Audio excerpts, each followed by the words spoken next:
Eu sou Luiz Carlos Orro de Freitas, completo 54 anos, agora em 2012. Nasci em Belo Horizonte, em 58, e fui criado aqui em Goiás, em Uruaçu, na fase de infância e pré-adolescência. Minha mãe era filha de italianos, meu avô e minha avó vieram da Sardenha, num período do início do século XX, onde havia muita crise, muita fome na Itália. Eles eram camponeses e o meu avô foi um exímio carpinteiro, um operário construtor de telhados em toda aquela cidade de Belo Horizonte. Meu pai era filho de uma professora, uma das primeiras professoras primárias da cidade de Uruaçu. Se formou engenheiro civil na Universidade Federal de Minas Gerais. Meu pai trabalhou na construção da Belém Brasília, na construção de várias rodovias aqui em Goiás, também na construção da usina de Itaipu. E nós tivemos assim na família essa tendência de não ficar muito tempo em um só lugar. Então meu pai era como um peão de trecho e a família toda acompanhava. Foi um pouco assim a nossa parte inicial da infância. Me lembro na infância, uma das coisas que mais me marcou, quando minha mãe morreu em Uruaçu, em 65, fomos morar com os avós em Belo Horizonte. E lá chegando, vi pessoas de uma favela próxima ao bairro de Santa Teresa, onde morávamos, as pessoas revirando lata de lixo em busca de comida. Então eu, ali com 7, 8 anos de idade, achava um absurdo como é que pessoas podiam comer comida, resto de comida da lata de lixo. Então foram essas coisas assim que foram me conduzindo para esse campo da esquerda, para essa luta que levo até hoje com muito orgulho. Desde criança fui observando, gostava muito de ler. Um dos locais preferidos que eu frequentava lá na pequena Uruaçu era a Biblioteca Municipal. Lia muita coisa e procurava adquirir conhecimentos, e sempre fui assim, como eles chamavam lá no Colégio das Freiras, um menino rebelde. Até que um dia, na aula lá de catecismo, participava daquela cruzada eucarística, tal, toda a família muito católica, quando deu lá um certo incidente nos debates nas aulas de catecismo, me mandaram para a Madre Superiora e tal, e ela dizia que as perguntas que eu fazia não eram possíveis de ser respondidas assim, e o estudo que eu estava fazendo de ciência era outra coisa, que religião tinha que acreditar, tinha que ter fé. Foi a partir de então que, com 12 anos de idade, aconteceu esse rompimento com essas ideias religiosas, e eu fui me formando como uma pessoa, um cidadão com ideias de esquerdas, com ideias revolucionárias, ideias libertárias, e acabei me tornando comunista, já desde aqueles anos 70. Eu participei do período, já nos últimos anos da ditadura, a partir de meados dos anos 70, de toda a luta para conquistar a liberdade para o Brasil.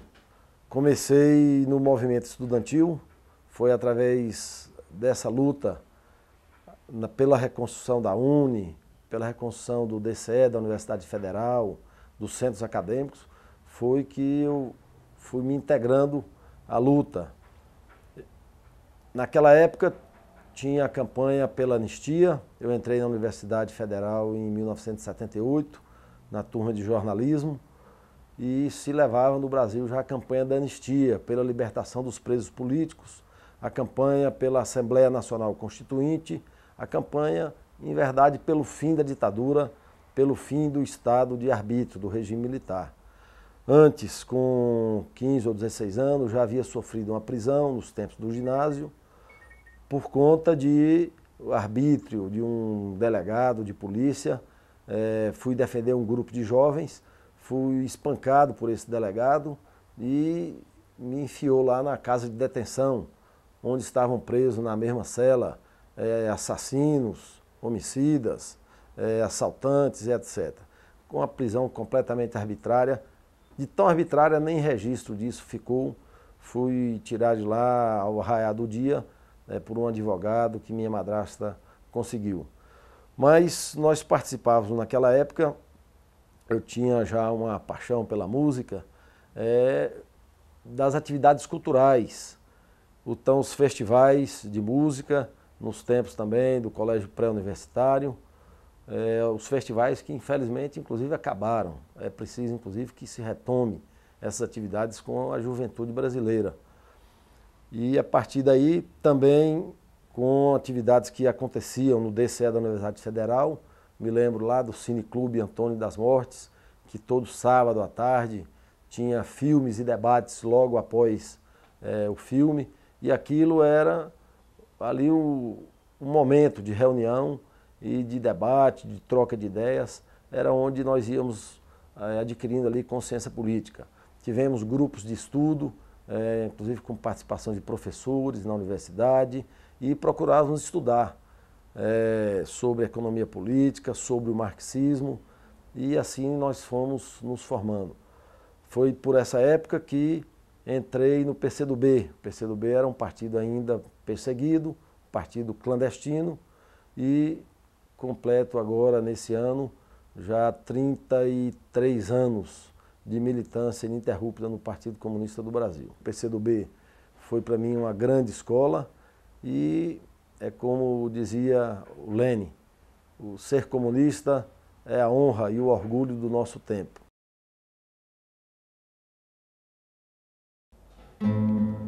A soldados armados, amados ou não, quase todos perdidos, de armas na mão, nos quartéis lhes ensinam antiga lição de morrer pela pátria e viver sem razão. Essa música ficou na minha lembrança desde uns 10 anos de idade, 68, a gente morava em Uruaçu, lá na casa dos padres, era uma casa que meu pai alugava, e recebemos a visita de 2 jovens, eram estudantes da UNB, que passaram lá acho que quase um mês, que depois fui saber que elas não estavam passando férias, é que o exército tinha invadido a UNB, prendido muita gente e tal, e elas foram ali, com o apoio da família, se deslocaram, ficaram lá em Uruaçu tal, para passar uns dias. E elas levaram um gravador que tocava essa música, lá eu vi esse negócio o dia inteiro, eu acabei aprendendo. E era aquele gravador de rolo, um negócio gigante, tamanho de uma caixa assim e tal, que era uma novidade lá naqueles tempos em Uruaçu. Então, em 68 ou 69 também me lembro, né, eu chegava da escola, do Colégio das Freiras, e eu tinha que trocar o uniforme, pegar a marmita, era aquela de 5 bandejas assim, e ir na pensão buscar o almoço da família. Era a minha tarefa doméstica lá em casa. Aí eu chego na pensão, era a pensão do Rodolfo, do seu Rodolfo, e a pensão está coalhada de soldado, exército, metralhadora, fuzil para todo lado e tal, e eu passando ali, menino, eu quero o almoço, eu vim buscar a marmita e me botaram para correr de lado. Tem marmita aqui não, menino? Some daqui e tal. Diz que o Rodolfo estava preso e o Zé Sobrinho, o irmão dele, estava sumido, que tinha fugido para o mato, tinha vazado no cerrado lá. Bom, era o Rodolfo Fernandes Carvalho e o Zé Sobrinho Fernandes Carvalho, que eram dirigentes na época lá do Partidão, do PCB, que foi o pessoal que ajudou a organizar e deu apoio a toda aquela luta camponesa de Trombas, do Formoso, que Trombas era um distrito, era do território de Uruaçu, naquela época, no final dos anos 50. Então, muito tempo mais tarde, fui conhecer, inclusive, filhos dele, o Alain, a Hélia, o Natan, todos eles foram, os pais tiveram que mandá-los para estudar fora, na Tchecoslováquia, na União Soviética. Era aquele clima de perseguição que existia no Brasil naquele tempo. Ninguém elegeu um militar para tomar conta do Brasil. Foi eleito o Jânio Quadros, que depois renunciou, e o vice que assumiu, que foi o presidente João Goulart, o Jango. Os militares não quiseram de jeito nenhum e tal. desde 62, teve que fazer aquela questão do parlamentarismo, tudo. Mas acabaram dando um golpe em 64, que são os mesmos setores militares, os mesmos setores das elites econômicas, dos grandes meios de comunicação, dos industriais, dos latifundiários, que em 54 provocaram o suicídio de Getúlio Vargas. Por quê? Porque não queriam que se criasse a Petrobras, não queriam que tivesse aumento de salário mínimo, não queriam um governo nacionalista, um governo que procurasse desenvolver o Brasil. Então, em 64, eles acabaram vitoriosos, com apoio de forças da igreja, da chamada classe média, desses setores conservadores e da elite econômica, no essencial, que eles faziam o medo do comunismo. O comunismo vai tomar conta do Brasil. Que isso tudo é balela, que João Goulart não era comunista. João Goulart era um presidente, podia ter lá ideias de centro-esquerda, quando muito, não passava disso e tal. Não é? Então foi, digamos assim, o meu primeiro contato, quando eu tomei consciência que tinha uma ditadura no Brasil, foi essa tropa do exército lá invadindo, fechando a pensão, e eles ficaram acampados lá, esse batalhão do exército, lá dentro de Uruaçu, num terreno lá do órgão de saúde pública, era o Sandu naquela época. Ficaram lá, cavavam trincheira, tinha cerca de arame farpado, fazia treinamento e tal. E a gente era muito danado, eu com os irmãos e os primos, os amigos, a gente subia no pé de manga no quintal da vizinha e ficava observando essa movimentação do exército. E a gente gostava de caçar passarinho, de fazer umas garrunchas, garrucha artesanal, e nós vimos um dia na mão de alguém uma cápsula de fuzil, que era uma cápsula grande assim, e nós tivemos um plano lá, nós vamos ter uma cápsula dessa para a gente fazer uma garruncha maior. Entramos à noite debaixo do arame farpado, pulando na trincheira e saímos com os bolsos cheios de cápsula de fuzil FAL para poder fazer essas garrunchas. Que a gente ficava arrumando um relógio e cronometrava quanto tempo que o sentinela gastava para dar a volta lá, o que ficava de vigia à noite e tal. Então nós calculamos e olha só, depois muito tempo, depois quando já mais de idade, fui perceber a loucura que a gente tinha feito, que a gente podia ter tudo morrido ali, sei lá o quê. Bom, mas a gente, era essa nossa vida ali, né? Pescar, caçar, andar de bicicleta e tal, fazíamos ali os campinhos de futebol na enxada muitas vezes, pista de bicicross. A gente era assim, aquela meninada muito ativa. Até uma garruncha dessa uma vez foi levada para dentro da sala de aula e disparou um tiro lá e tal. Foi um colega, hoje ele até é delegado da Polícia Federal, que disparou. Um outro levou um chumbo no dedo lá, sangrou. É um colega advogado hoje, o Gilmar Mota. O que disparou o tiro, eu não vou falar o nome não. Não sei se ele vai gostar. Mas a garrucha foi eu que levei, mas o tiro não foi eu que disparei lá não.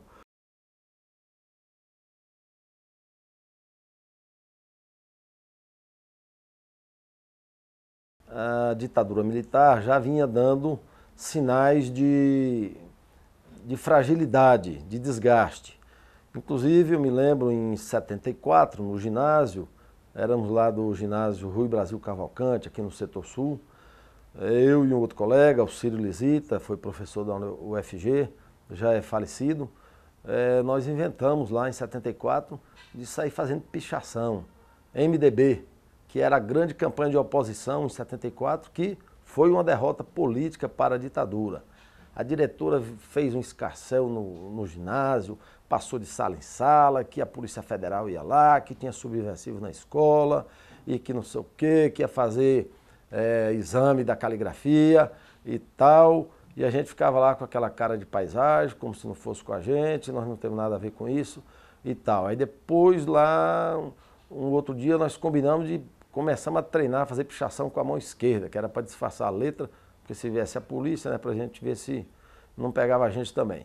Mas a ditadura vinha acumulando esses desgastes e em 78, foi quando entrei na Universidade Federal de Goiás, era aquele momento de muita efervescência, já existia uma diretoria provisória do DCE, porque as entidades estudantis tinham sido todas extintas, perseguidas e desmanteladas pela ditadura militar. né? A UNE foi extinta, a União Estadual de Estudantes de Goiás, os DCEs não existiam mais, os centros acadêmicos, e eles inventaram lá naquela legislação da ditadura, procurando institucionalizar o regime de arbítrio, os tais diretórios setoriais, e não tinha a entidade própria de cada curso. Eram entidades gerais que tinha que prestar conta ao pró-reitor, recebia recurso, um valor lá na matrícula de cada estudante, e tudo aquilo tinha que ser prestado conta.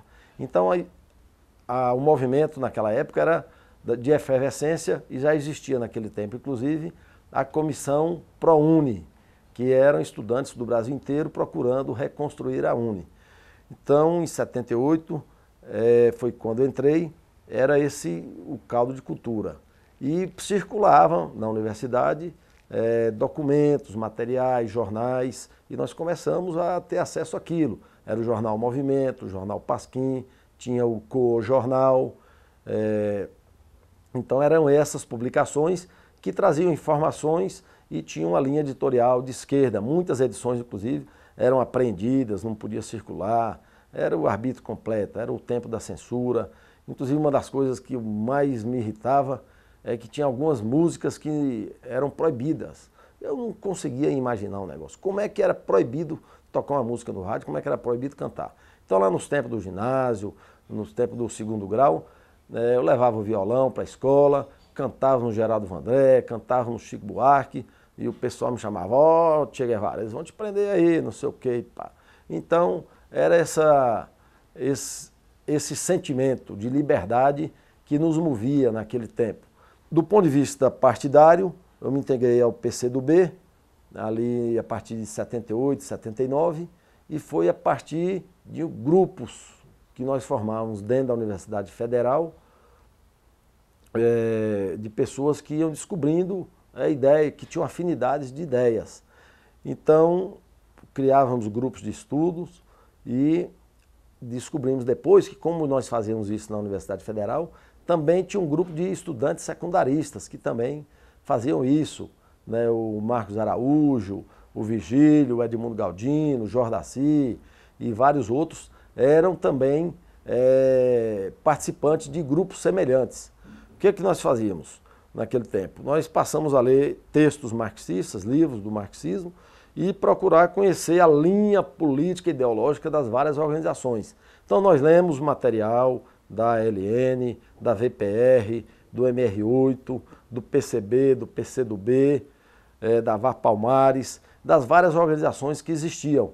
E concluímos, entre tudo que lemos, que a linha mais correta, na nossa opinião, era do PCdoB, e resolvemos entrar no PCdoB. Mas cadê PCdoB? Não tinha PCdoB. Porque o PCdoB que existia organizado aqui em Goiás foi totalmente destroçado na época da ditadura militar. Então, membros do PCdoB aqui foram mortos na guerrilha do Araguaia, como foi o caso do Divino Nunes Ferreira, que participou da guerrilha do Araguaia, era estudante secundarista aqui de Goiânia. Outros foram mortos sob tortura, como foi o caso do João Batista Drummond, que foi preso em 76, no episódio conhecido como a Chacina da Lapa, em São Paulo, quando o comando do 2º Exército em São Paulo invadiu a casa onde acontecia a reunião da direção nacional, do Comitê Central do PCdoB. Mataram lá o João Batista Drummond, mataram o Maurício Grabois, mataram o Arroio, então, Ângelo Arroio, e prenderam vários outros, Aldo Arantes, Haroldo Lima, a Elza Monderá foi também presa. Então, nós discutíamos a partir dessas orientações, e uma das coisas que nos motivou a entrar para o PCdoB era uma linha mais ofensiva, digamos, mais revolucionária que o PCdoB apresentava. Tinha aquela mística toda da questão da guerrilha do Araguaia, do enfrentamento corajoso que aqueles militantes fizeram na selva do Araguaia, antigamente era o norte de Goiás e a região lá do sul do Pará, para também procurar mobilizar a população daquela região e contribuir para o fim da ditadura. O partido naquele tempo era uma situação muito difícil e uma forma do partido aparecer foi através de um jornal que foi criado legalmente, que chamava Jornal Tribuna Operária, e esse jornal chegava semanalmente e nós passávamos a vender aquele jornal. Recebia, vinha através da empresa de ônibus, ou às vezes despachado através de empresa de aviação. Nós vendíamos jornal na universidade, vendíamos na Praça do Bandeirante, nas feiras. A nossa diversão de domingo, de sábado, era acordar cedo e ir para a feira vender a Tribuna Operária, denunciando a ditadura, que a ditadura praticou isso ou aquilo, etc. Naquele tempo teve um caso muito escabroso, sinistro, que foi o show lá do Rio Centro em 81, quando ia se comemorar no Rio de Janeiro o 1º de maio, o Dia Internacional dos Trabalhadores. Pois setores da ditadura lá, dos militares, foram para o show colocar bombas para explodir o show. Ia ser um morticínio de não sei quantas pessoas. Mas eram tão incompetentes que a bomba explodiu dentro do carro que eles estavam mesmo, um Puma, e explodiu no colo de um sargento, matou um sargento, feriu um capitão, que nunca foi punido. Esse capitão, inclusive, depois foi promovido, fizeram um inquérito de mentirinha lá que nunca deu em nada, e etc. e tal e tal. Mas assim era que a ditadura funcionava, né, perseguindo. Naquela época também mandaram carta-bomba para a sede da OAB, a OAB lá no Rio de Janeiro, mataram a secretária, também para a Associação Brasileira de Imprensa sofreu ameaça. Aqui nós fazíamos vigílias de madrugada em bancas de revista. Tinha a banca do Marcão, ali na Rua 8 com a Anhanguera, tinha outra ali também em frente ao Bradesco, na Praça do Bandeirante, porque essas bancas, elas insistiam em vender os jornais alternativos. Era o Movimento, o Cojornal, o Pasquim, a Tribuna Operária, o jornal Unidade, que era o jornal que o PCB lançou também, o jornal Hora do Povo, que era do MR8, e eles ameaçavam, banca que vendesse o jornal, nós vamos explodir. E no Rio de Janeiro, em São Paulo, botaram fogo e explodiram várias dessas bancas. Muitas vezes nós fizemos vigília, madrugada dentro, tocando violão, conversando, recitando poesia, falando sobre a luta e tal, para proteger e fazer esse movimento de proteção dessas bancas. Me lembro que um dia a gente estava lá na Praça do Bandeirante ali, já começo da madrugada, chegou um deputado Lino de Paiva, que era da linha do MDB autêntico, né? Foi lá dar o apoio. E aí, gente, como é que vocês estão? Vocês estão preparados? Aí a gente falou, nós estamos aqui preparados, sim, tal. Mas aí, o que vocês trouxeram? Não, trouxemos uns livros aqui, um violão, tal, um vinhozinho, né? Aqueles garrafão de vinho canção, vinho sangue de boi, que era o que a gente conseguia comprar naquela época e tal, né? Para passar a noite ali e tal. E ele falou, não, mas a preparação é essa aqui, né? Levantou a camisa assim, ele estava armado com um revólver, falou, de arma assim nós não temos nada. Nós só temos aqui as nossas ideias e tal. Não, mas tem que preparar melhor esse negócio. Eu fui eleito depois, em 1979, presidente do Diretório Setorial de Ciências Humanas e Letras da Universidade Federal, um diretório que representava 11 cursos, e fomos eleitos numa grande aliança, eram as forças do PCdoB, também do PCB e outros que tinham lá, e fomos eleitos com o seguinte programa: vamos ganhar o Diretório Setorial e vamos implodir o Diretório Setorial. E fizemos isso. Ao final da nossa gestão, estavam criados os centros acadêmicos de cada curso, que foi esse o nosso trabalho de formiguinha, de convencer estudantes de cada curso a constituir a sua própria entidade, o Centro Acadêmico Livre. E, ao final, fizemos a assembleia com os estudantes, repartimos os bens do Diretório Setorial entre cada um dos cursos e prestamos conta ali aos estudantes do que foi feito. A sala imensa que tinha do diretório, nós mandamos instalar divisórias, ficou ali a salinha de cada centro acadêmico, de cada curso. Então isso já foi uma grande vitória, foi um início muito importante. E o pró-reitor da UFG me chamava desesperado, que eu não podia fazer isso, que eu tinha que ter responsabilidade, que tinha o decreto 447, tinha o decreto 228, que eu estava descumprindo a lei e etc, que eu tinha que prestar conta para ele, etc. Tal. Eu falei, seu reitor, sinto muito que eu já prestei conta para os estudantes, que eu estou lá representando os estudantes e assim a coisa foi feita e etc. Então, nós fizemos esse trabalho naquela época. E nesse momento foram várias manifestações e mobilizações e nós lutávamos pela melhoria da educação, da qualidade de ensino. Fizemos levantamento naquela época, os laboratórios da universidade sucateados, as cadeiras, inclusive na universidade, até anos atrás, voltei lá, eram as mesmas cadeiras de 1978. Não tinha, era um bagaço total, as universidades. Não tinha papel higiênico nos banheiros, não tinha sabonete, não tinha material para os laboratórios. Às vezes tinha o equipamento, comprava-se equipamentos caríssimos, mas não tinha os insumos para aquilo profissional, não tinha professores suficientes. Então essa era a nossa luta, de procurar exigir melhoria da educação. Denunciávamos naquela época os acordos MEC-USAID, que foram acordos espúrios feitos pelo governo militar do Brasil com o governo dos Estados Unidos, que foi, na verdade, uma grande tentativa do governo dos Estados Unidos de disseminar aqui a sua ideologia, o modo de vida americano, como eles chamam, e as suas convicções. Queriam, na verdade, amordaçar o sentimento, a consciência crítica dos estudantes brasileiros, da universidade brasileira, enquanto um centro de produção do conhecimento, um centro de produção de tecnologia própria e criar, digamos ali, profissionais amestrados, formados ali numa linha única de aceitar aquele tipo de concepção de mundo, de sociedade que eles defendiam. Então nós enfrentamos muito isso e fazíamos mobilizações e greves, teve uma greve histórica na universidade, parou por vários dias, os estudantes levantando essa luta. Tínhamos aqui as manifestações, me lembro uma vez quando veio a Goiânia, o general Stroessner, era o ditador do Paraguai, e vinha junto com o general Figueiredo, o ditador do Brasil, para fazer a abertura aí da exposição agropecuária. Ah, para quê?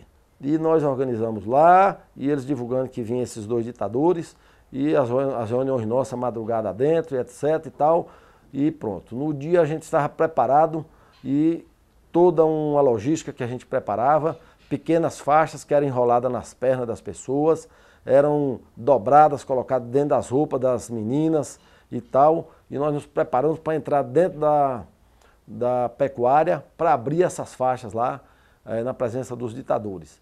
E aí acabou tendo a ideia de fazermos uma manifestação na Praça Universitária um dia antes da chegada dos ditadores. Eu me lembro, inclusive, que nós passamos a madrugada toda rodando uns panfletos, que era fora Figueiredo, fora Stroessner, abaixo a ditadura, e aquele panfletozinho conclamando a população a reagir, a repudiar a vinda desses ditadores aqui a Goiânia. E olha só como é que eram as coisas, né? Naquele tempo, nós rodamos isso numa gráfica, era a gráfica da Câmara Municipal de Goiânia, que tinha lá uns vereadores também, que apoiavam a gente, que davam um certo apoio, né, nessa coisa. E essa gráfica era na Rua 66, era em frente ao DOPS. Passamos a madrugada toda em frente ao DOPS, rodando esses panfletos e tal, para fazer essa manifestação. No outro dia, de manhã cedo, as universidades praticamente paralisadas, a praça universitária cheia de estudantes, mais de 4, 5 mil estudantes, e a tropa de choque começou. Vai cercando, e aqui não vai ser permitido, e não vai, essa manifestação é ilegal, tem que dispersar. E a gente sentava e hasteava a bandeira do Brasil, cantava o hino nacional, e para ver se convencia até alguns dos policiais ali, a gente gritava, você aí também é explorado e tal. Começaram a soltar os cachorros, as bombas de gás lacrimogêneo, e o pessoal resistia. Mas quando o cachorro começava a morder e o sangue a escorrer, aí virava aquela balbúrdia. Aí nós corremos, nos refugiamos na Faculdade de Direito da UFG, e a tropa de choque lá em frente, jogando bomba de gás lacrimogêneo. Alguns de nós, inclusive, tivemos que sair de lá no carro do líder do PMDB, era o deputado Costa Lima. Saímos no carro oficial dele para a Assembleia, transferimos então ali o ponto de vigília para dentro da Assembleia, e a polícia querendo prender, e eles colocavam os infiltrados, uns agentes à paisana, e a gente detectava vários desses aí. Inclusive, uma vez achamos um estudante que se transferiu aqui para Goiânia, veio do Maranhão e queria tal, era muito cheio de ideia, muito... Fomos pesquisando o cara, pegaram ele entrando um dia na Polícia Federal, que era ali próximo da Praça Universitária também e tal. Então, nós confirmamos que o cara realmente era um agente da Polícia Federal infiltrado. A Praça Universitária era o que a gente chamava de território livre, que nós queríamos o seguinte: aqui é os estudantes. Aqui o estudante reúne, faz assembleia, faz mobilização e a polícia não pode entrar e tal. Era uma coisa que a gente tentava negociar com as forças da repressão naquela época, que eles não entrassem nas universidades e na praça universitária. E quando reunia muita gente, a gente via que estava com força, a gente propunha então assim: vamos fazer a passeata até o centro da cidade. E nós tínhamos uma meta a conquistar, era a Praça do Bandeirante. A Praça do Bandeirante era o ícone de toda manifestação, né? Era chegar na Praça do Bandeirante. E era tudo que a polícia, a tropa de choque, a ditadura não queria que tivesse ali, porque ali era um centro, né? Tinha os eixos de transporte coletivo, milhares de pessoas, eles não queriam de maneira nenhuma. Até que ficasse lá os estudantes lá para a Praça Universitária, lá no campus, ali reunido, para eles era menos pior. Mas muitas vezes nós forçamos ali de vencer o cordão da tropa de choque para descer e irmos até a Praça Universitária. Aliás, essa era uma grande polêmica que dava nas assembleias, aí umas forças políticas queriam aprovar para ir na praça até o centro, outros queriam, não, vamos ficar só aqui, não vamos fazer provocação, não vamos enfrentar a polícia e tal e tal. Mas de todo jeito, tudo isso era esse enfrentamento.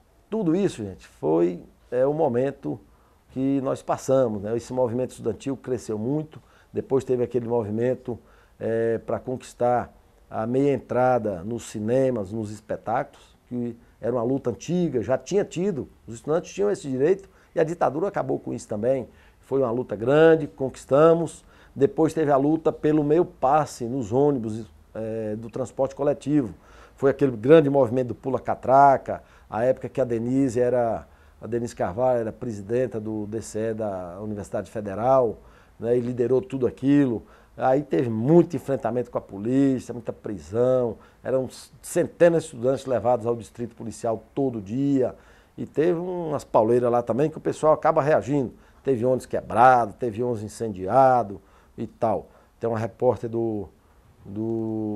aí da TV Anhanguera que diz que eu sou o salvador dela, porque no dia lá no campus, uma verdadeira batalha campal, ônibus apedrejado, a polícia baixando pau, bomba de gás para todo lado, ônibus incendiado, e diz que os estudantes pegavam o carro lá da TV Globo, né, que o pessoal sempre teve essa birra da TV Globo, e queria virar o carro. E ela era colega nossa do curso de jornalismo, já trabalhando, e estava grávida, e ela dentro do carro, apavorada, e o pessoal querendo virar o carro da Globo, que disse que eu subi lá, para gente, deixa a menina, olha, tá grávida aqui, não pode, tal e tal. Então tem essas coisas assim. Fizemos também naquela época manifestações lá no Rio de Janeiro, participei também, em defesa do prédio da Uni. O prédio da Uni, que é um prédio histórico na Praia do Flamengo, número 32, que foi conquistado pela Uni nos tempos da década de 1940, quando a Uni puxou os estudantes para que o Brasil entrasse na Segunda Guerra Mundial ao lado dos aliados para lutar contra o nazismo, contra o fascismo. Porque tinha gente no Brasil que queria que o Brasil entrasse do lado da Alemanha, do lado da Itália fascista também na Segunda Guerra Mundial. E lá nesse prédio da Uni funcionava justamente o quê? O Clube Germânico, que era uma organização dessas de mentalidade nazista. Os estudantes entraram, tomaram aquilo, etc. E acabou que o governo do Getúlio Vargas, na época, acabou passando esse prédio para a União Nacional dos Estudantes. Pois a ditadura militar tomou, que derrubou o prédio e queria tomar também esse patrimônio dos estudantes, que agora vai ser reconstruído com o projeto do Oscar Niemeyer, com a ajuda que teve do governo do presidente Lula e também agora da presidenta Dilma. Então, eram essas mobilizações todas, né, e a defesa de democracia para o Brasil.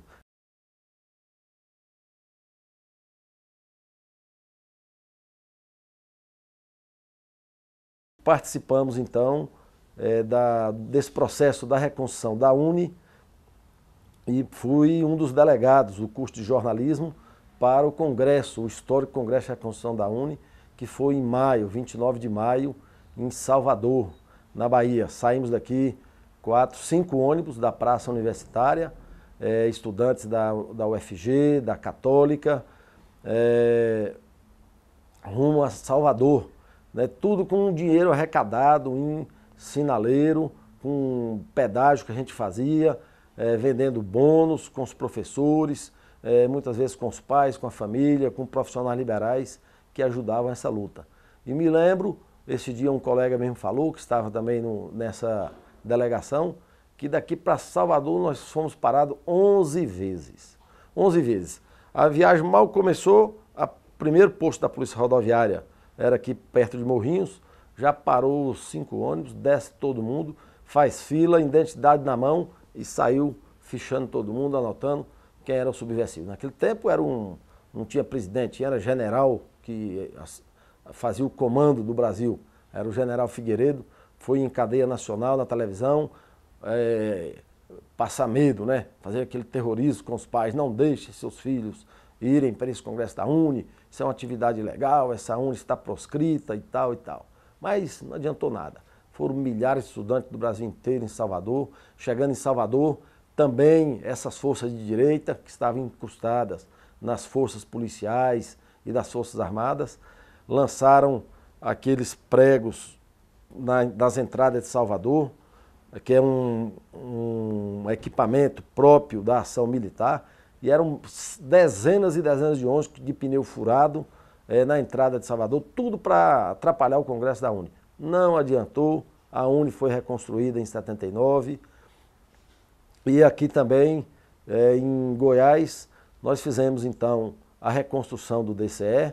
Eu fui candidato a presidente do DCE em 1979, pela chapa Aroeira. Não ganhei a eleição, mas começamos ali um movimento de uma corrente que era mais ligada assim ao PCdoB. Naquele tempo, os partidos eram quase todos clandestinos, né? O PCdoB, o PCB, era a PML, tinha a LN, tinha o MR8, todas eram organizações de esquerda, organizações clandestinas, e não podiam aparecer abertamente. Então, qual era a saída? Nós criávamos, naquele tempo, as tendências estudantil. Então, nós criamos a tendência viração, o PCB tinha a tendência unidade, no campo assim, de ultra-esquerda, os chamados trotskistas, tinha a convergência socialista, tinha a liberdade de luta, a Libilu. A gente discutia, brigava muito, às vezes lá pegava de noite numa campanha do DCE, a gente já tinha colado o cartaz num local muito bom lá, aí quando chegava no outro dia os caras arrancaram e pregaram o dele em cima. Mas no outro dia à noite, muitas vezes deu brigas homéricas por conta disso e tal.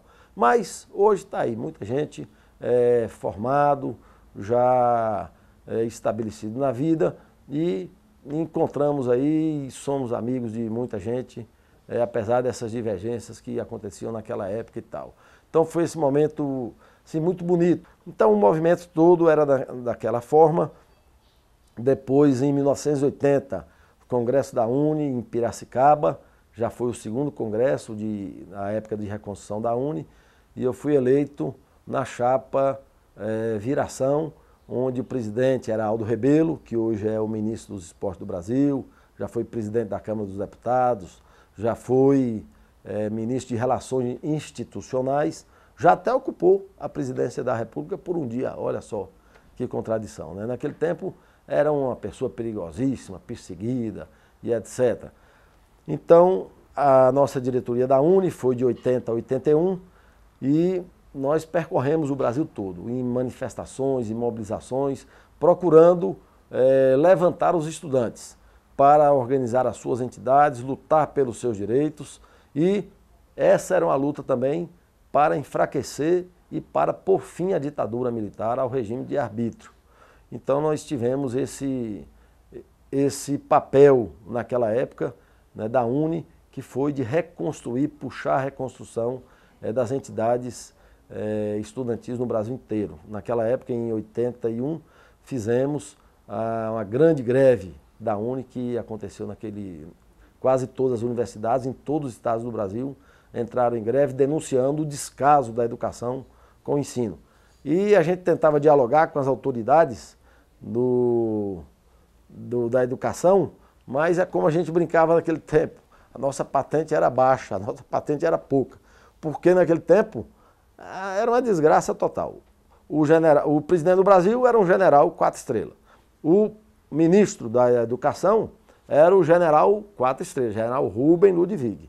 O chefe de gabinete do ministro da Educação era o coronel Pasquale. Ou seja, era toda uma hierarquia militar dentro do Ministério da Educação. Era uma barbaridade completa. Então, professor, educador, cientistas, pesquisadores, isso era totalmente uma questão secundária para o regime militar.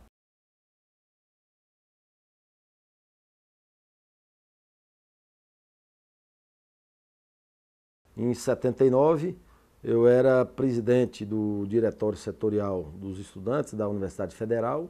Teve uma grande greve dos operários da construção civil em Goiânia. Então era pedreiro e servente, encheram ali o Estádio Olímpico, ali na Paranaíba, que infelizmente demoliram, hoje está esse buracão aí mais de 10 anos, mas era o Estádio Olímpico ali, a Assembleia dos Operários da Construção Civil, e eu fui levar o apoio dos estudantes e tal. Chegou lá e vimos lá que vários daqueles agentes secretos, os paisanos da polícia, que a gente já conhecia vários, e eles não davam conta de disfarçar, porque eles ficavam assim, eles ficavam beirando, ouvindo o que a gente estava falando, ninguém conhecia eles, ninguém chamou eles para cá, o que eles estão fazendo aqui? A gente já sabia, era os tal do X9, né? Os espião lá, os polícia secreta que ficava apurando quem estava participando e tudo.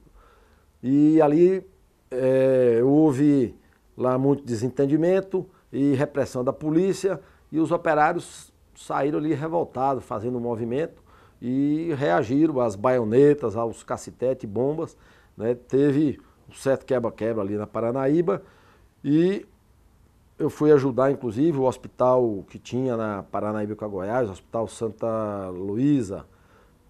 Luzia, fechou a porta, não queria atender operários feridos, a baioneta, a golpe de cacetete. E eu denunciando essa repressão toda, foi quando a polícia me cercou, uns 12 policiais de baioneta, de fuzil, e me obrigaram a entrar no camburão e me levaram para o DOPS. Aí estava lá vários operários sendo espancados, depois de presos, algemados e tal, lá no DOPS, e chegou o secretário de Segurança Pública, era um general do Exército, o general Herbert Curado e tal, um baixinho, mas que gritava, falava alto e dava murro na mesa. Eu falei, esse homem vai quebrar a mão, que tanto tapa na mesa esse, etc. E nos xingava tudo, aí falaram que eu era estudante, que eu não era operário, aí falaram que eu era agitador, que eu era o cabeça daquilo tudo, que eu era subversivo, um perigo para a nação, irresponsável, não sei o quê, me xingou tudo e tal e tal. Mas não tinha prova nenhuma de nada disso, tiveram que me soltar. Uma outra prisão também que sofri foi já em 81, quando era vice-presidente da UNE, nós fomos levar um grupo de estudantes e um irmão meu, Luiz Cláudio, recentemente falecido, que foi dirigindo a caminhonete do nosso pai. Nós fomos pegar material de construção lá na universidade e recolhemos pão e leite dos estudantes no restaurante universitário, recolhemos dinheiro na sala de aula. Olha, gente, naquele tempo os estudantes tinham essa generosidade, essa participação. Eles davam dinheiro, nós enchemos uma bolsa de moeda, de notas, e levamos um material ali também do Hospital das Clínicas. Tinha lá uma nossa camarada que estudava enfermagem e tal, e remédios. E nós fomos levar para o pessoal da luta de moradia que tinha ocupado um terreno ali no Nova Esperança. E quando chegamos lá, a polícia, a tropa de choque já tinha desmanchado os barracos de lona, botado fogo em tudo e moeram o pessoal na pancada. Até um padre que tinha lá, era um padre negro, foi espancado também brutalmente. Tinha lá um advogado da pastoral, da arquidiocese, o Chico Montenegro, também foi espancado. E nós chegamos com aquela caminhonete carregada de tábua, de compensado e de leite, de pão, de remédio, de dinheiro. E pá, quando chegamos, já caímos na boca do leão. Tá, todo mundo preso, vai pro DOPS e etc.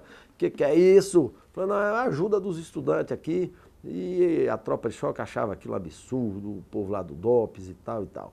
Mas aí ouvia lá e tal, fichava novamente e tinha que soltar a gente e tal. Logo após a campanha das diretas, em 84, quando já se aproximava a reunião do colégio eleitoral, aí a ditadura, setores da ditadura, um setor mais extremado lá, sei lá, é a ultra direita que tinha lá dentro, um setor mais pitbull nervoso assim, quis também melar o colégio eleitoral, quando viram que o Maluf ia perder a eleição para o Tancredo Neves, porque tinha tido também um racha dentro da sua da ditadura, e o Sarney passou para o PMDB e veio ser o candidato a vice-presidente na chapa com o Tancredo Neves.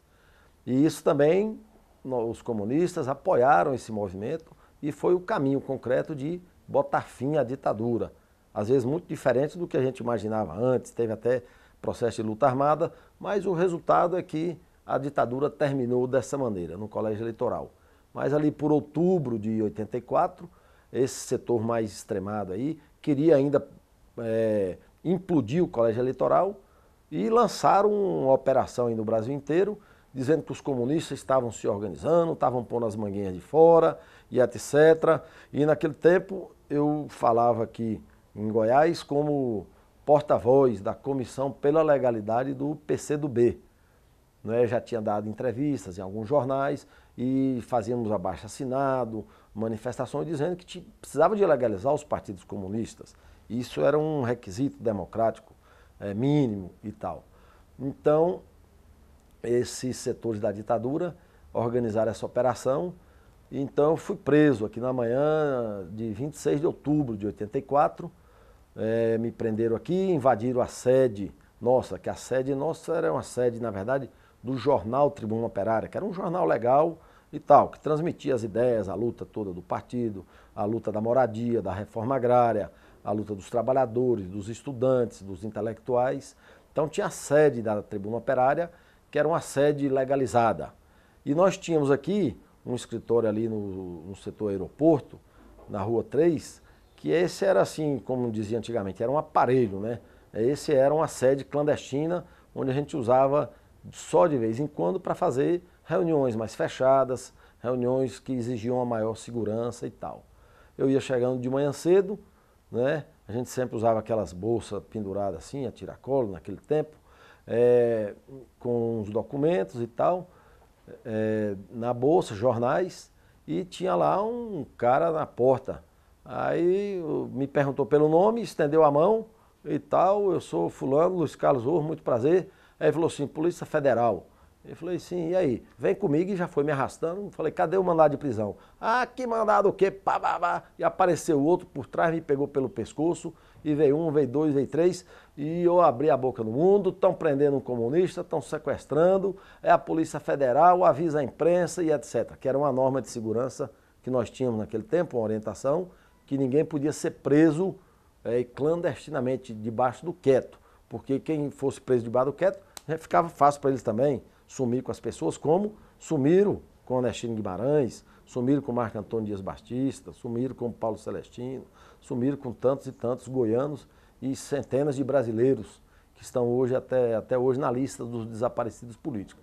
Então, eu abri a boca no mundo e eles me deram uma gravata ali, tentavam tampar minha boca, e eu chutava um, cotovelava o outro, daí a pouco veio um quarto, que era o motorista deles, estava dentro do carro, me pegaram pelas pernas, me carregaram de 4, e para entrar dentro de um Fiat 147, e eu não entrava de jeito nenhum, e me algemaram nas costas, e me botaram para dentro desse Fiat, ao soco, aos pontapés, e entraram 2 na frente e 2 atrás, em cima de mim, eu no chão do Fiat, e eles me pisando, me chutando, e tal, não sei o quê, queria saber nome de não sei quem, endereços, informação, e eu dizia que não tinha conversa com eles, e eles me espancando, algemado, que é uma barbaridade. É assim que eles agiam naquele tempo. Aliás, é muito importante esse trabalho da anistia, essas memórias, porque é o que se faz até hoje.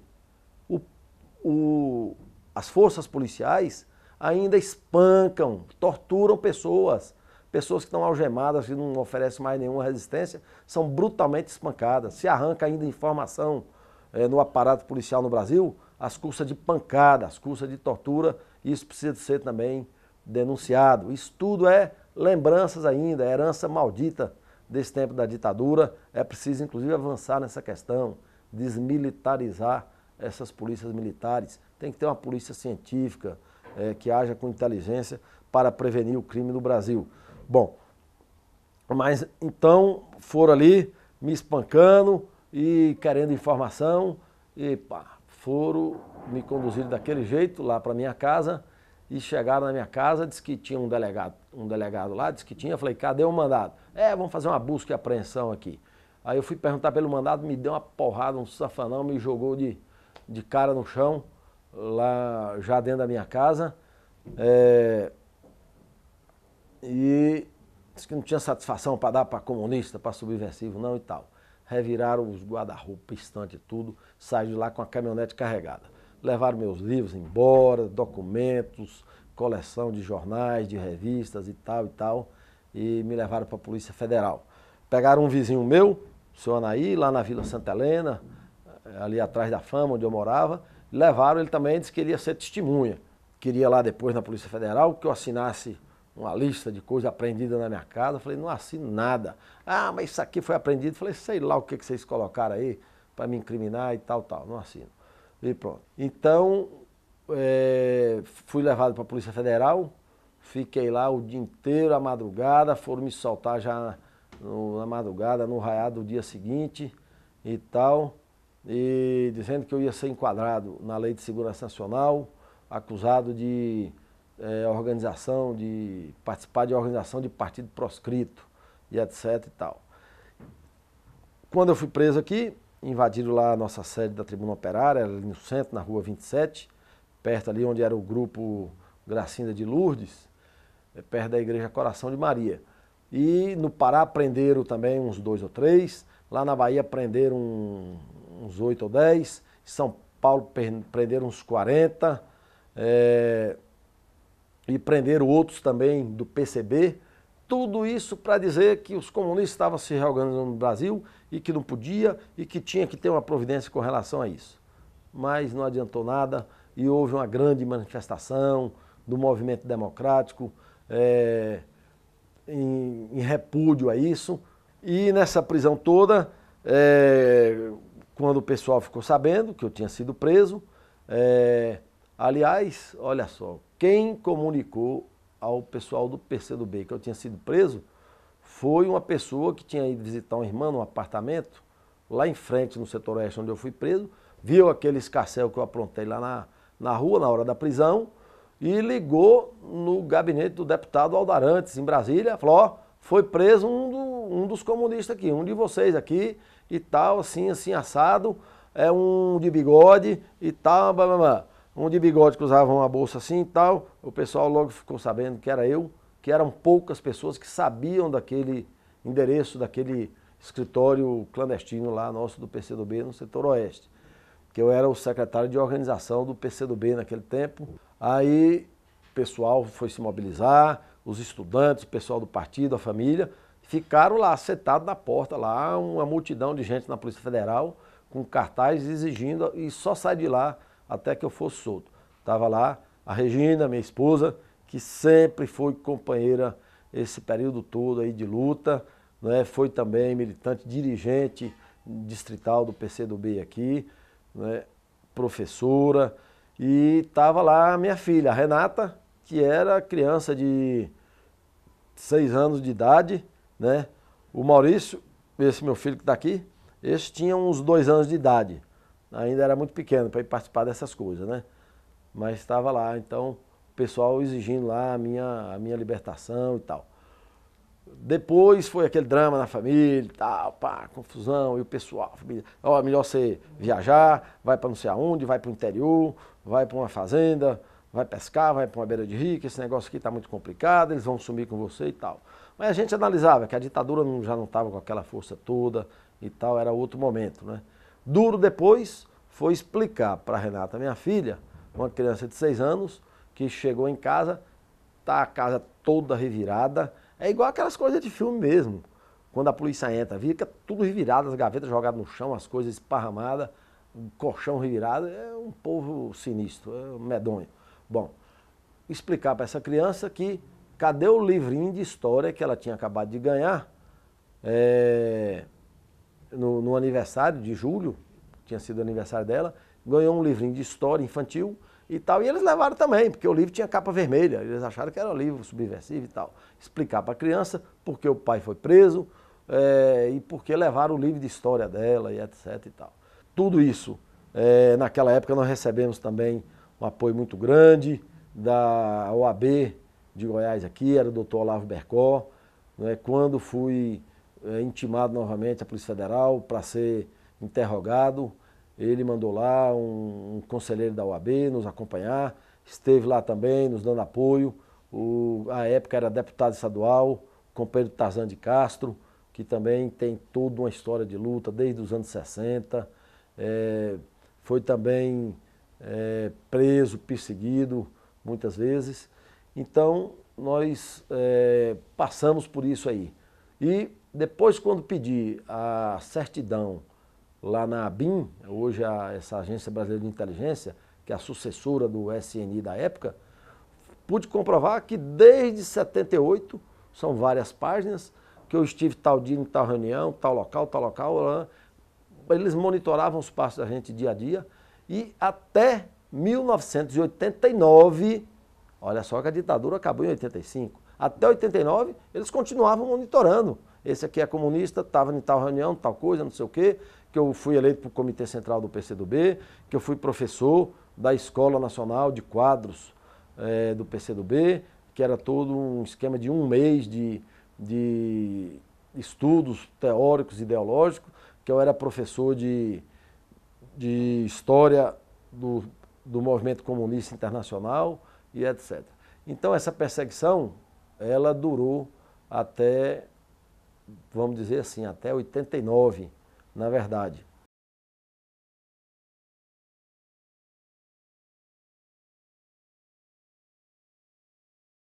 Uma grande luta naquela época também era essa luta de conteúdo democrático, a luta pela anistia. Foi uma luta corajosa.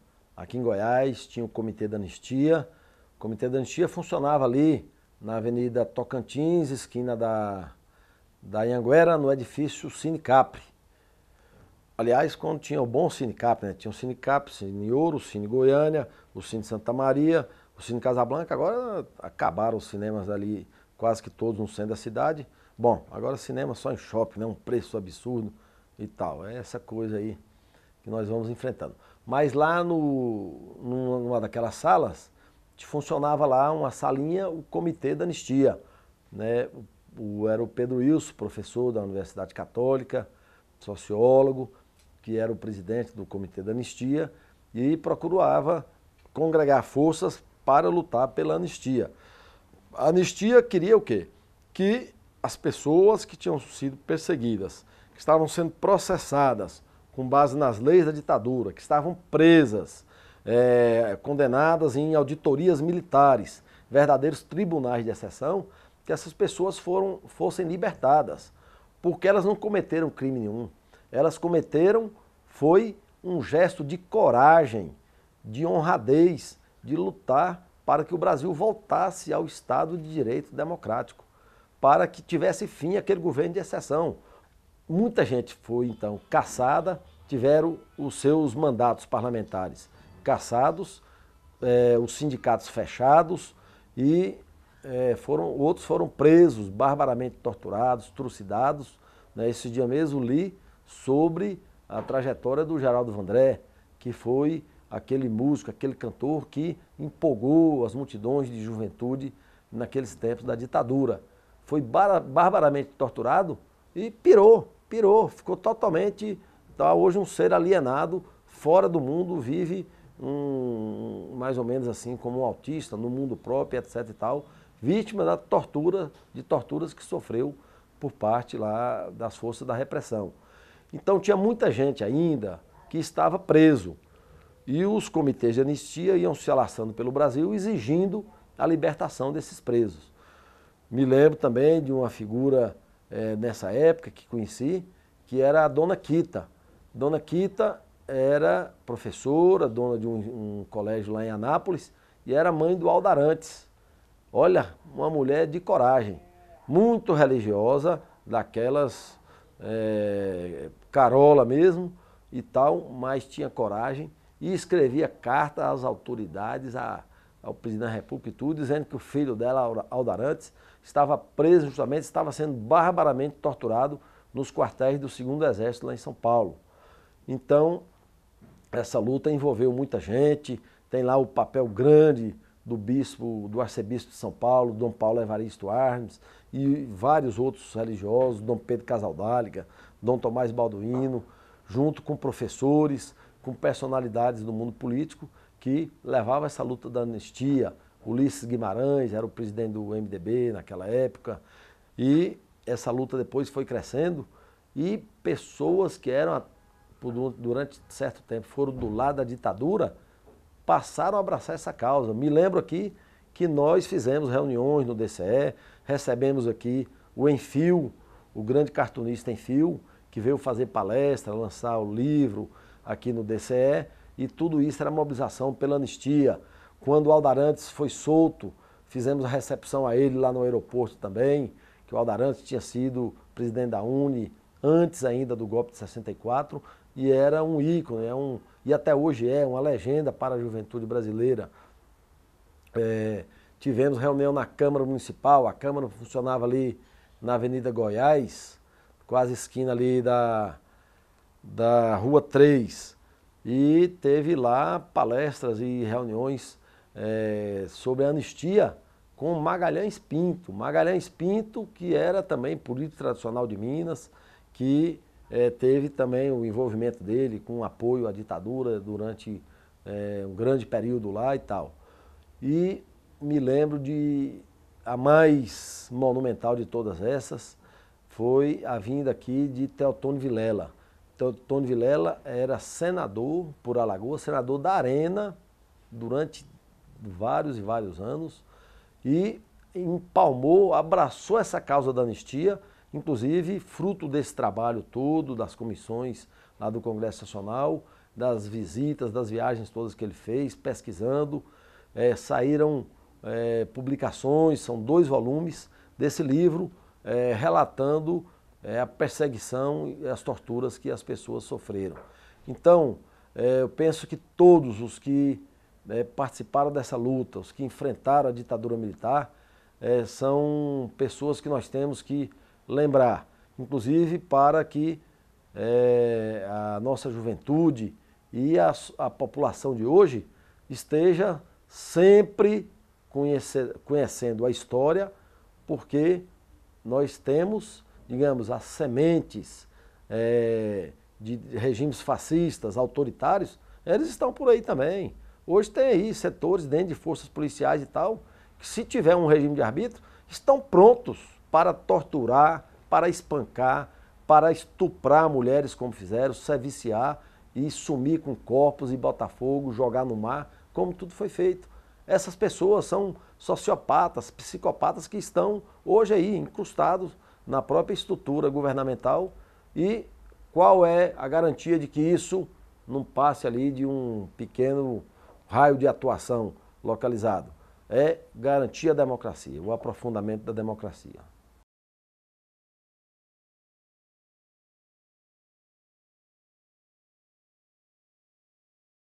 Aquela campanha das diretas foi muito grande aqui em Goiânia, foi onde teve inclusive o primeiro comício das diretas, foi aqui em Goiânia. E em 84 aquela luta se alastrou pela aprovação da emenda Dante de Oliveira, que era uma emenda constitucional que esse deputado do PMDB do Mato Grosso propôs para que o povo voltasse a ter o direito de votar para presidente da República. Pois isso mobilizou o Brasil. Aqui em Goiânia teve comício aqui de coisa de 400 mil pessoas na Praça Cívica, um movimento gigantesco, né? Na época era o governador Iris Rezende, deu todo o apoio e nós participamos da organização daquilo ali e aproveitávamos aquilo também para levar as bandeiras do PCdoB, que estava já em campanha pela legalização, o PCB também colocava as suas e tal, o PT tinha poucos anos que tinha sido fundado e pronto. Aliás, nesse comício da direta era um negócio mais engraçado, porque nós participamos da organização junto com a equipe do governador e dos partidos políticos, né? E a gente, como PCdoB era ilegal, a gente participava do PMDB, criamos lá o Bloco Popular do PMDB e tal. Aí, nas reuniões lá e tal, nós éramos coordenadores e tínhamos os aparelhos de rádio do gabinete militar do governador, que era a equipe lá da Polícia Militar, que fazia a segurança do governador e colocou isso tudo à disposição da organização do comício das diretas. Aí quando apareceram as bandeiras do PCdoB, que a gente programava, fazia o croquis da praça, e aonde cada militante, ó, a célula de base tal vai ocupar o quadrante direito, esse aqui o esquerdo, aqui no centro tal, abre a faixa, abre a bandeira e tal, no momento que receber a ordem e tal. Passava um pombo, corria assim, ia dando a ordem para abrir. Quando abriram isso, aí a gente ouvia nos rádios o pessoal da polícia, ó, os comunistas, a bandeira não pode, isso é ilegal, não pode, tem que tirar, tem que tomar e tal. E a gente ouvia e a gente comunicava o pessoal, ó, muda daqui para lá, que a polícia está vindo e tal. Através do próprio aparelho lá da polícia militar também, desses walkie-talkie que eles disponibilizaram para a gente nessa época. Depois teve também grandes caravanas a Brasília, teve o comício também na Praça da Sé em São Paulo, mais de 1 milhão de pessoas. E Goiás também participou, foram mais de 20 ônibus que foram daqui de Goiânia para esse comício lá do Anhangabaú, na Praça da Sé, que coroou todo esse movimento das diretas. Mas as diretas terminaram não sendo aprovadas e a disputa foi para o colégio eleitoral. E naquele tempo mesmo o PCdoB defendeu que vamos derrotar a ditadura dentro do colégio eleitoral, que era uma eleição indireta com deputados, senadores, representantes das assembleias estaduais. Era pouquinha gente ali para escolher quem ia ser o presidente. E o candidato da ditadura era o Paulo Maluf, e o candidato nosso, do campo democrático todo, era o Tancredo Neves. Tancredo Neves, que era aquele político tradicional lá de Minas, também conservador, mas estava jogando aquele papel democrático naquele momento e tudo. E olha só como acontecem as coisas, né? Muitas vezes nós entramos até na luta, entramos para o partido achando que a luta revolucionária é que ia ser decisiva e que a ditadura ia ser derrubada. Era muitas vezes com um processo de luta armada e acabamos criando condições de derrotar a ditadura no colégio eleitoral, sendo vice do Tancredo Neves o José Sarney, que até o mês anterior era o presidente da Arena. A Arena, que depois virou o PSD, né? O Partido de Sustentação da Ditadura. Então, isso tudo também, nós fomos ver, está nos ensinamentos do Marx, do Lenin, de que muitas vezes as classes dominantes, elas se dividem, têm essas contradições, e as forças revolucionárias, democráticas, têm que aproveitar essas contradições dentro dos próprios dominantes para poder avançar. E foi eleito, portanto, no colégio eleitoral, e o colégio eleitoral aconteceu e a ditadura foi derrotada. Derrotou-se o Paulo Maluf e foi eleito o Tancredo Neves. Infelizmente, acabou adoecendo e morreu antes de poder tomar posse. E olha, quem assumiu foi o Sarney, e o Sarney acabou fazendo um governo democrático. Convocou a Assembleia Nacional Constituinte em 86, que acabou gerando hoje a Constituição do Brasil de 88, que foi uma Constituição avançada, tão avançada que hoje esses setores neoliberais querem desmanchá-la e não querem cumprir os direitos sociais, direitos básicos do cidadão, que estão escritos ali, direitos dos trabalhadores e tudo. E se nós formos ver, ainda precisa de avançar muito, porque no Brasil ainda já tem democracia formal, a democracia política, todo mundo pode votar para presidente, para vice, para senador, deputado, prefeito, vereador, de 4 em 4 anos troca e etc e tal. Mas isso é democracia política. Pode se organizar a UNE hoje, as entidades estudantis, aliás, nem todas. Pode ir nas escolas estaduais. Tem diretora que não deixa organizar o Grêmio Estudantil. E tem lei federal garantindo o direito dos estudantes de se organizar em Grêmio. A diretora não deixa. E o governo está aí de braço cruzado, não toma providência nenhuma para orientar e impedir esse arbítrio que acontece em muitas escolas. Mas nós não temos no Brasil ainda a democracia econômica. São milhões de brasileiros ainda excluídos, milhões de brasileiros que não têm ainda condições de moradia digna, não têm condições dignas de trabalhar, de receber um salário que permita uma melhor qualidade de vida, milhões de brasileiros que não têm acesso ao ensino público e gratuito, milhões de brasileiros que não têm acesso a um transporte público de qualidade. Então, tudo isso, as condições de saúde, ao tratamento de saúde, acesso à cultura, aos bens culturais. Então, tudo isso é uma luta que está em dia.